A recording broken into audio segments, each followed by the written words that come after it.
Ambassador Emily Parker stood before the massive crystal doors of the Galactic Council chamber, trying to keep her hands from shaking.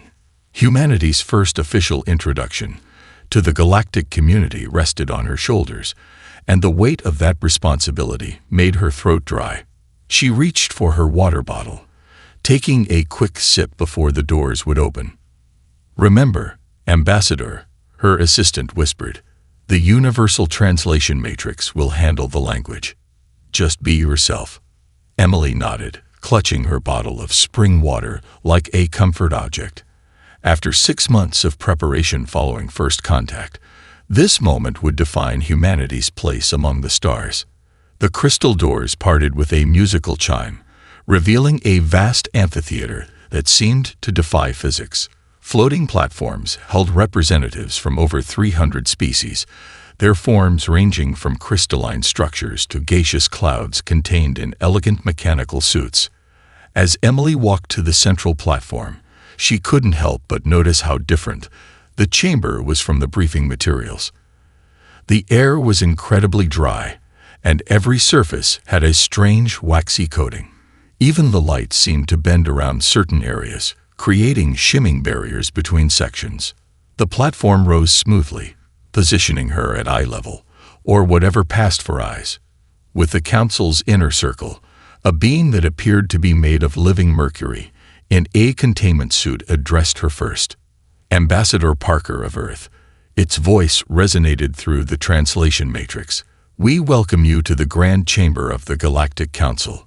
Please present your species credentials and biological classification." Emily took another sip of water to clear her throat, and that's when everything went sideways.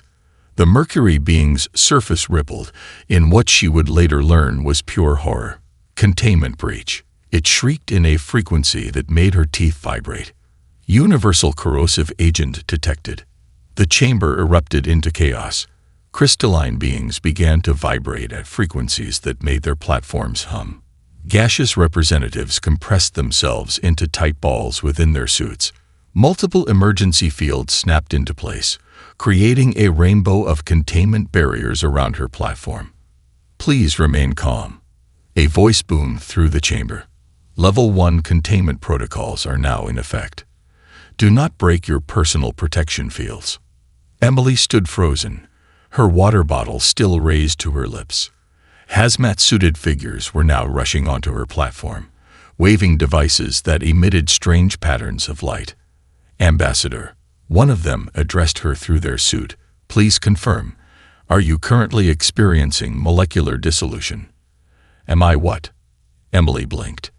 "The H2O compound," the suited figure explained urgently. "You've exposed yourself to the universal corrosive. Our scans show it's inside your body. How are you still maintaining cohesion?" It took Emily several seconds to process what they were saying. When understanding finally dawned, she had to fight back an inappropriate urge to laugh. "You mean the water?" She held up her bottle, causing another wave of panic among the observers. "This is what we drink. All humans do. We're mostly made of it, actually." The silence that followed was absolute. Even the emergency sirens seemed to stop in shock. The Mercury being, now behind multiple layers of protection, spoke again. "You're claiming your species is immune to the universal corrosive. We call it water," Emily explained, an amazing realization dawning on her. "And yes, we need it to live. Our planet's surface is 70% covered in it."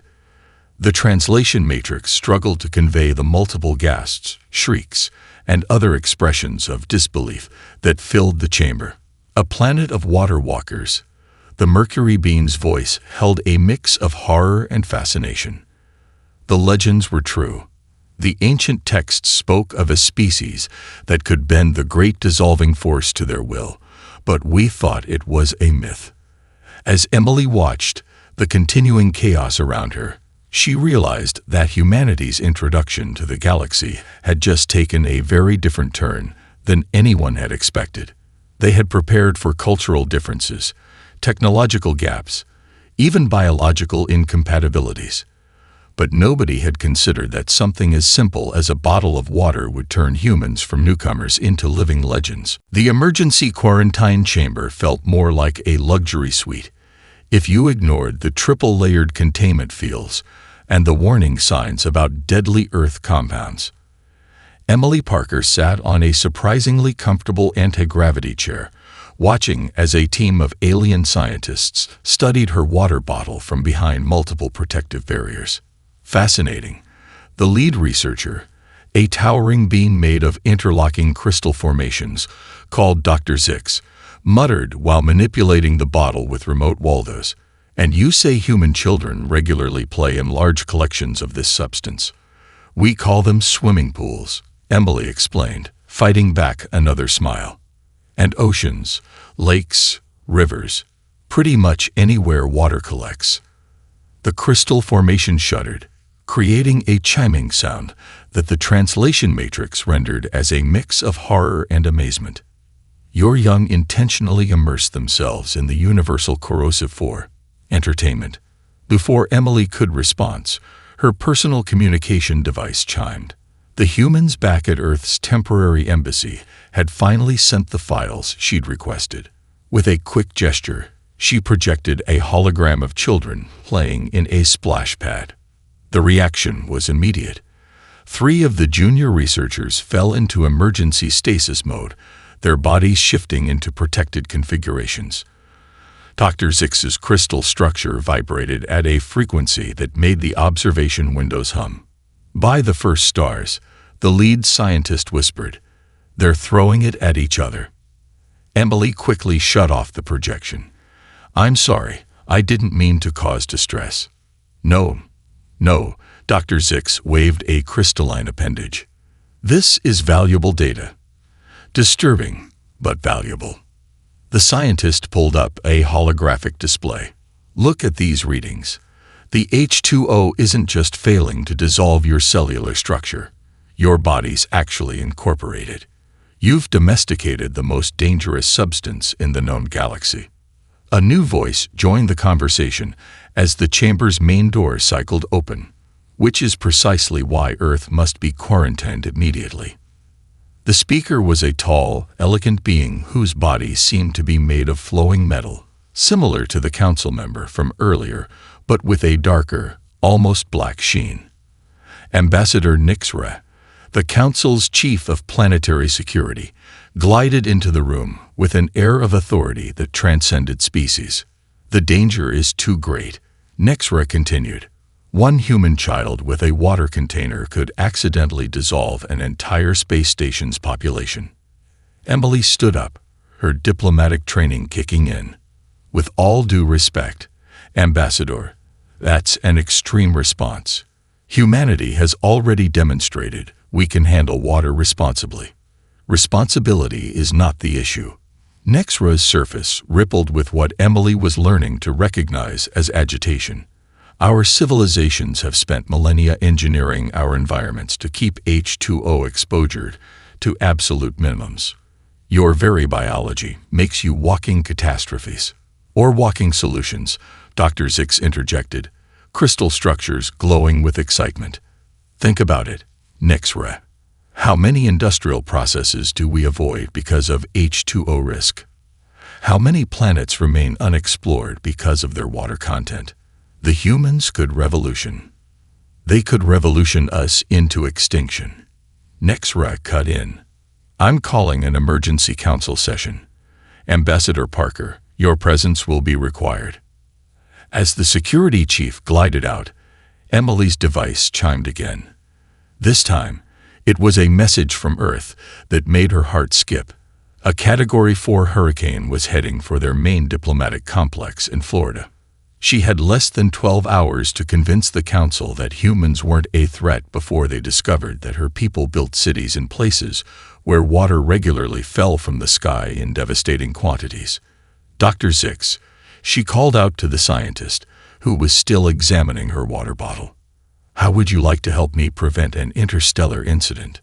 The crystal beam structure shifted into what she hoped was an expression of interest. "Will it involve more of your remarkable H2O demonstrations?" Emily smiled. Oh, you have no idea. Emily Parker had seen some strange things since becoming Earth's ambassador to the Galactic Council, but nothing quite prepared her for watching a crystalline alien scientist attempt to do the backstroke while encased in 3 layers of waterproof shielding. The buoyancy is remarkable. Dr. Zix's voice chimed through the communication system as they floated in the hastily constructed test pool. And you say humans experience this sensation regularly. Usually with less protection, Emily replied from the pool's edge, where a dozen other scientists monitored the experiment through an array of sensors. But yes, swimming is a basic human skill. The demonstration was part of her plan to change the Council's perspective before they voted on Earth's quarantine. If she could prove that water could be safely handled with the right precautions, maybe they'd see humanity as an asset rather than a threat.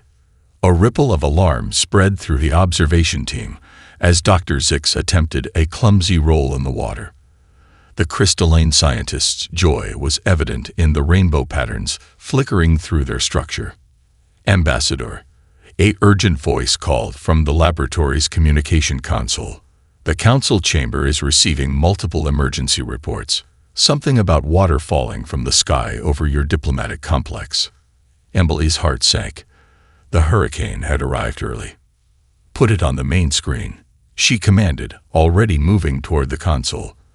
The display lit up with live footage from the Florida complex, where sheets of rain were battering the buildings. To her horror, she could see several alien diplomats watching through the windows, their bodies displaying various signs of distress.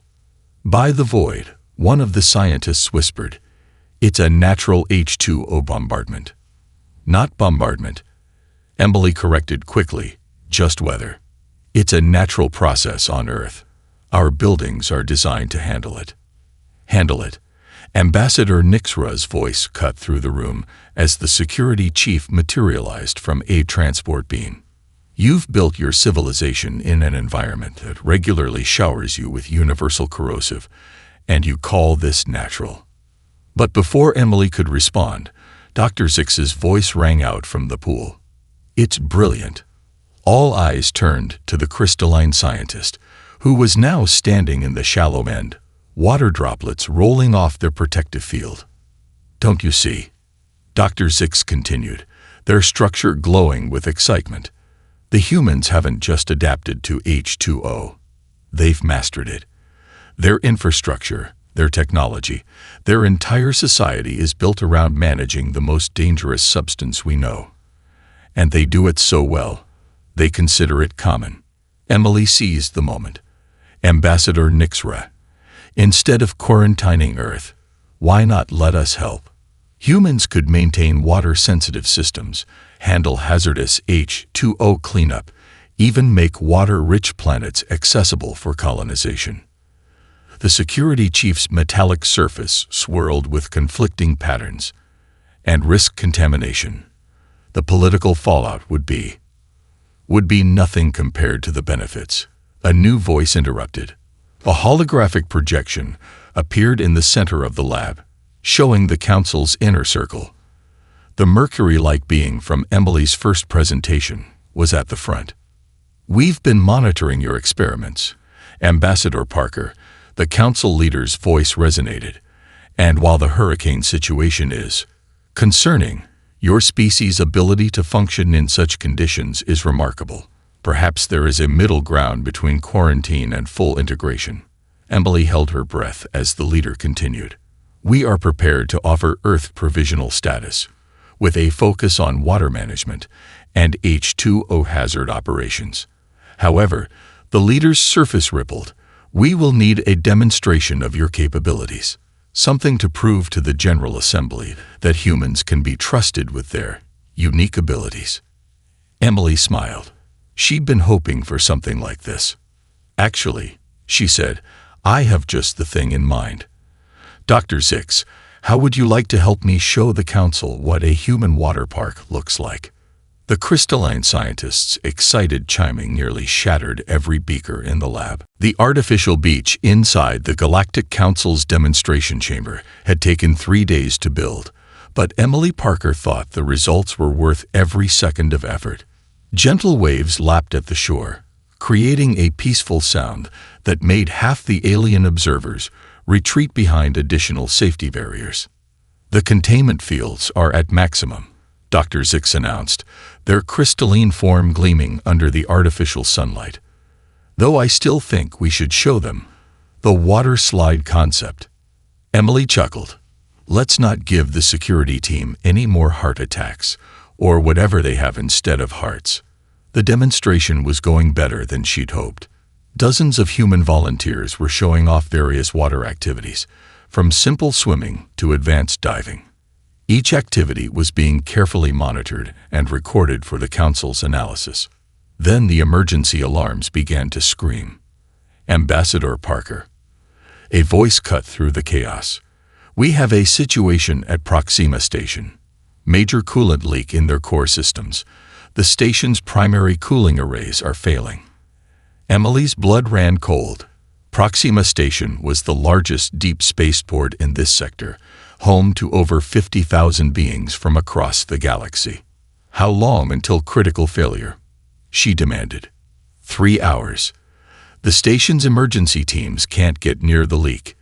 It's pure H2O coolant." Ambassador Nixra's image appeared on the main screen, their metallic surface churning with agitation. "This is precisely why water-based systems are too dangerous. One leak could dissolve half the station's population. Or," Emily countered, "one team of humans could save it." She turned to the council leader's hologram. "Give me permission to deploy our emergency response unit. They're already trained for water hazard situations." The council chamber erupted in argument. Emily could see the fear and distrust on various alien faces, but also growing desperation as new damage reports flooded in from Proxima Station. Finally, the council leader's mercury-like surface stabilized. "Permission granted, Ambassador. But be warned, if your team causes further damage." "They won't." Emily was already moving, her communication device active. "Alpha Team, suit up. We got 50,000 lives to save." The next 2 hours were a blur of activity. Human emergency responders arrived through rapid transport, carrying specialized equipment designed to handle high-pressure water systems. Emily watched from the station's emergency command center as the teams moved in. Approaching primary coolant junction, team leader Marcus Rodriguez reported, his voice calm despite walking through what the station's crew considered a death zone. "Visibility is good. Water level at knee height and rising." On the monitors, Emily could see the human teams wade through the flooded corridors, their movements confident and practiced. The alien observers watched in silent amazement as the humans handled lethal amounts of H2O with their bare hands. "Found the breach," Marcus called out. "It's bigger than expected. Going to need the heavy seal kit." Emily noticed Ambassador Nixra's image on one of the screens, their surface now perfectly still, a sign of intense focus. Even the security chief couldn't deny the effectiveness of human water immunity now. "Seal is in place," Marcus reported. "Beginning water extraction process. Tell the station engineers they can start powering up the backup systems." A cheer went up in the command center as the coolant levels began to drop. Emergency teams from the station moved in behind the humans, protected by new barrier technology, developed with Dr. Zix's help. "Remarkable." The council leader's voice carried across the command center. "Your people accomplished in 2 hours what our best engineers deemed impossible."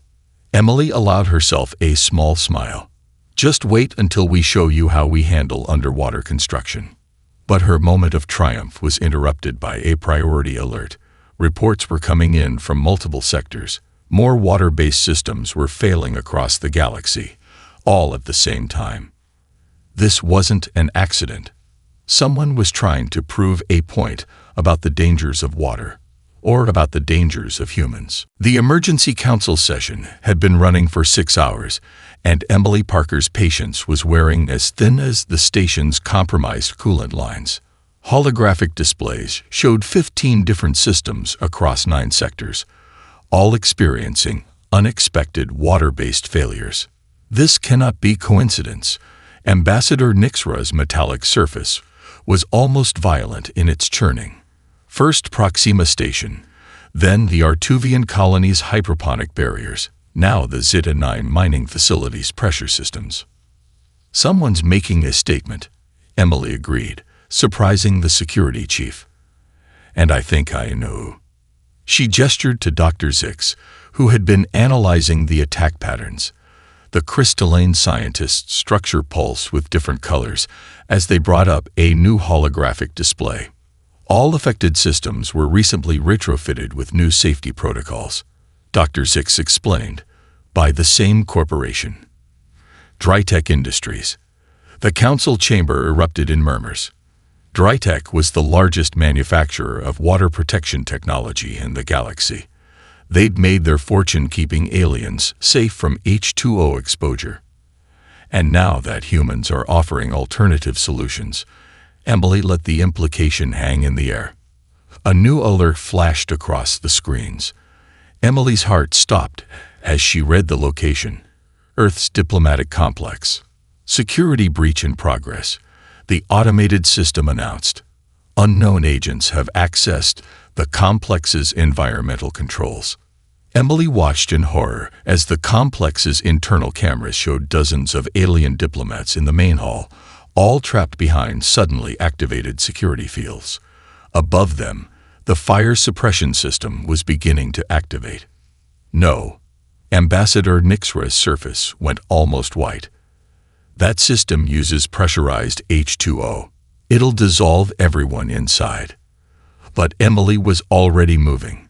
Marcus, is your team still on station? Ready and waiting, Ambassador. The emergency response leader replied. But we're 20 minutes out at best transport speed. The diplomats don't have 20 minutes. Dr. Zix's chiming voice had gone sharp with stress. Emily made a decision that would either save her career or end it completely. They don't need 20 minutes. They have me. Before anyone could stop her, she activated her personal transport beacon. The council chamber dissolved in a flash of light, reforming into the complex's main hall. Above her, the sprinkler systems were beginning to spray. Everyone stay behind your personal barriers, she shouted, running through the growing puddles. The fields will hold for a few minutes. She could see the terror in the aliens' eyes as water began to rain down. Some of their protection fields were already starting to flicker. Then she heard it. Laughter. In the control room above the hall, the figure in a Drytech Corporation uniform was watching the scene with obvious satisfaction. Their plan was clear. Either the water would dissolve the diplomats, proving how dangerous it was, or the humans would be blamed for the tragedy. Emily had a different plan. Dr. Zix, she activated her comm unit. Remember that water slide you wanted to demonstrate? The crystalline scientist's chiming laugh carried through the speaker. Sending the emergency barrier modifications now, just like we practiced. Emily began rapidly reprogramming the security fields, converting them from simple barriers into controlled water flow channels. The spraying water, instead of falling randomly, began to form into smooth guided streams. Ladies, gentlemen, and others, she announced to the stunned diplomats, welcome to humanity's first improvised water park. The security fields, now reinforced and reconfigured, created perfect slides and chutes for the water to flow through. What had been a death trap transformed into an amazing display of human water management technology. From the control room, the Drytech agent watched in disbelief as their attempted mass murder turned into an impromptu water show. Their horror only grew as the diplomats, safely protected by the modified barriers, actually began to enjoy the display. Emily smiled up at the control room, just as Marcus's team finally arrived to apprehend the saboteur. She activated her comm one more time. Council leader, I believe we just found our proof of both the crime and the solution. Now, who's ready to talk about human water management contracts? The laboratory beneath the Galactic Council chamber had never been so crowded. 3 days after the diplomatic water park incident, as the media was now calling it, Emily Parker found herself surrounded by the galaxy's leading scientists, all eager to understand how humans handled H2O so effortlessly. The readings are extraordinary. Dr. Zix's crystal structure sparkled with excitement as they examined a holographic display of human cellular structure. Look at these quantum field patterns around the water molecules. Emily leaned forward, watching as the display showed water interacting with human cells. Even she had to admit it was beautiful, like a perfectly choreographed dance at the molecular level.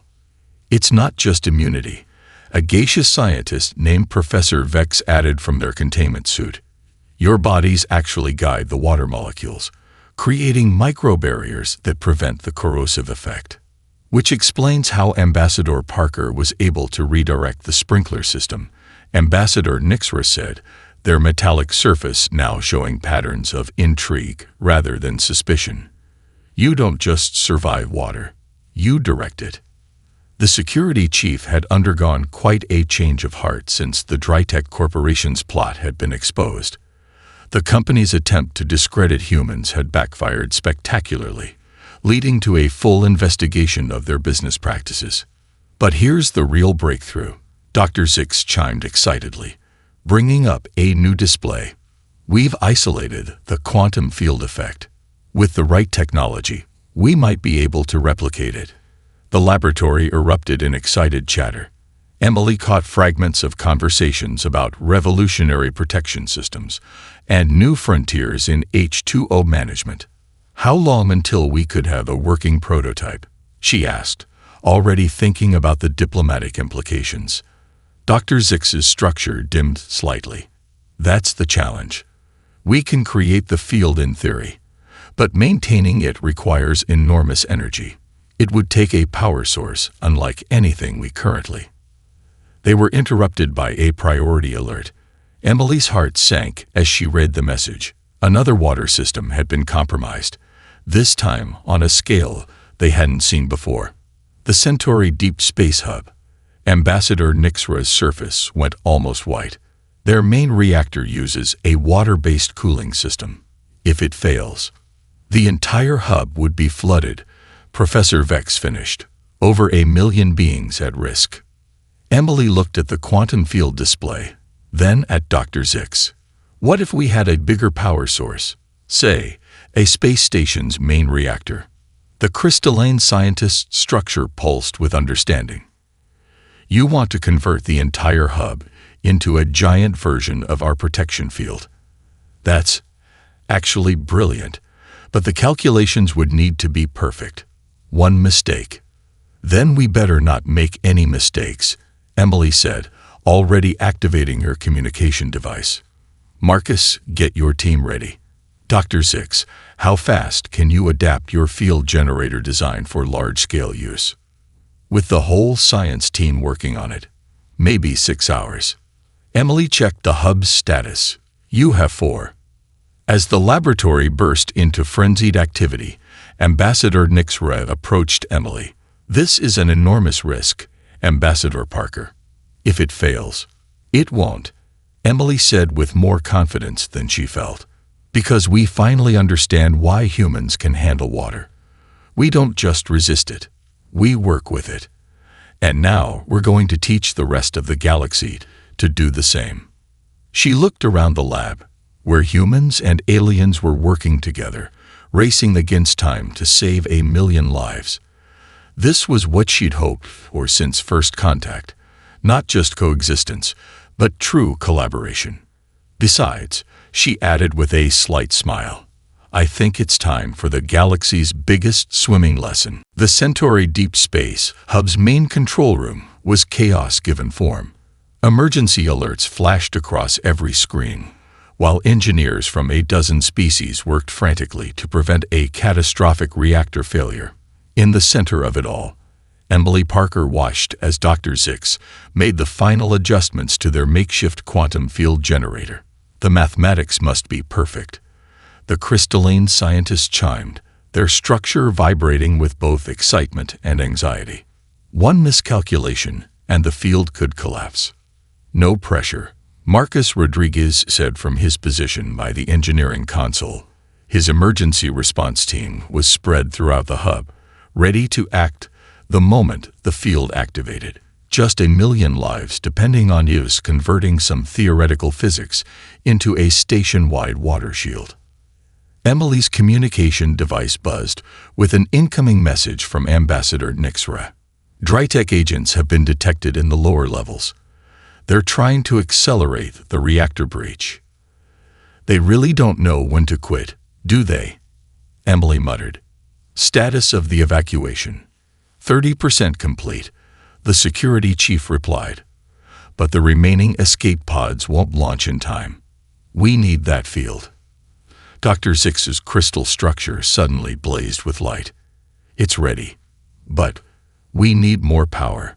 The station's reactor isn't enough on its own. Emily looked at the power readings, then at the massive windows showing the space around them. The hub was positioned near a star, using its energy for secondary power. An idea struck her. The solar arrays, she said. What if we redirected all of them? Created a power surge. That would give us the energy, Professor Vex added from their position at the power controls. But it would also fry every system on the station. We'd be running on emergency power only. Better than running on no power at all, Marcus said. My teams are in position. We can handle the water cleanup once the field is up. Emily made the call. Do it. Redirect the arrays. The lights dimmed as power was diverted to Dr. Zix's device. On the monitors, they could see the reactor's containment system beginning to fail. Water was already seeping through multiple decks. Field activation in 3, 2, 1. The entire station hummed with energy. For a moment, nothing seemed to happen. Then Emily saw it, a subtle shimmer in the air, like heat waves on a summer day. The water leaking through the corridors began to move differently, following invisible channels away from sensitive equipment and frightened aliens. It's working. Dr. Zix's voice was almost musical with joy. The quantum field is stabilizing. But their celebration was premature. Alarms blared as new alerts appeared on the screens. Drytech agents are attacking the lower engineering section, Nixra reported. They're trying to overload the field generator. Emily looked at Marcus. How fast can your team get down there? He checked his equipment. Too long.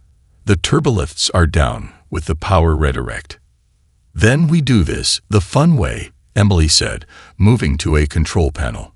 Dr. Zix, remember those water slides we made at the diplomatic complex? The crystalline scientist's structure pulsed with understanding. You want to. Oh, this is either brilliant or insane. Working together, they modified the quantum field, creating controlled water channels through the station's maintenance tubes. Marcus and his team positioned themselves at the entry points. Ladies, gentlemen, and various others, Emily announced over the emergency channel. Welcome to humanity's first zero-gravity water park. Please keep your protection fields active and enjoy the ride. The emergency teams shot through the water channels like human torpedoes, using the station's artificial gravity and the quantum field to control their descent. They'd reached the lower levels in record time, catching the saboteurs completely off guard. As security forces moved in to arrest the Drytech agents, Emily watched the power reading stabilize. The quantum field had worked better than anyone had expected, converting a potential disaster into something almost beautiful. You know, Dr. Zix said, watching as humans helped aliens navigate the now safe water systems, I think we just invented a new form of space travel. Emily smiled. Wait until you see what we can do with a water park that's actually designed to be one. 3 months after the Centaur Hub incident, Emily Parker stood at the edge of what the galactic media was calling the eighth wonder of the known universe, the first ever interspecies water park. The massive complex floated in Earth's orbit, its crystal domes gleaming in the sunlight. "The quantum shield technology is holding perfectly," Dr. Zix announced, their crystalline structure reflecting the shimmering water below. "We've even managed to reduce power consumption by 80%. Emily watched as aliens from across the galaxy moved through the facility's various zones, each protected by the advanced fields developed from human biology. Some areas had barely any water for beginners, while others offered full immersion experiences for the more adventurous. Hard to believe this all started with a spilled water bottle, Ambassador Nixra said, their metallic surface now displaying patterns of amusement rather than their former fear. The security chief had become one of humanity's strongest advocates after the Drytech Corporation's conspiracy had been fully exposed. "Look," Dr. Zix chimed excitedly, pointing to one of the training pools. "The crystalline delegation is starting their first swimming lesson." Emily smiled as she watched the group of crystal-based beings cautiously enter the water under the guidance of human instructors. Their protection fields sparkled as they learned to float for the first time in their species' history. "Ambassador Parker," a voice called. Emily turned to see Marcus Rodriguez approaching with an urgent expression. "The council leaders have arrived for the ceremony." The grand opening ceremony was more than just a celebration of the water park. It represented a fundamental shift in galactic society. The fear of water that had limited exploration and development for millennia was finally being overcome. Emily made her way to the central platform, where the council leadership waited. The Mercury-like being who had first welcomed her to the council all those months ago stepped forward. "Ambassador Parker," their voice carried across the gathered crowd. "When you first appeared before us with your water bottle, many thought you represented a threat to our way of life. Instead, you've helped us overcome one of our greatest limitations." The leader gestured to the scene around them. In one pool, a group of gaseous beings were learning water safety in their specialized suits. In another, crystal children were playing with human kids in a shallow splash zone. Even some metallic species had joined in, their bodies protected by the new technology.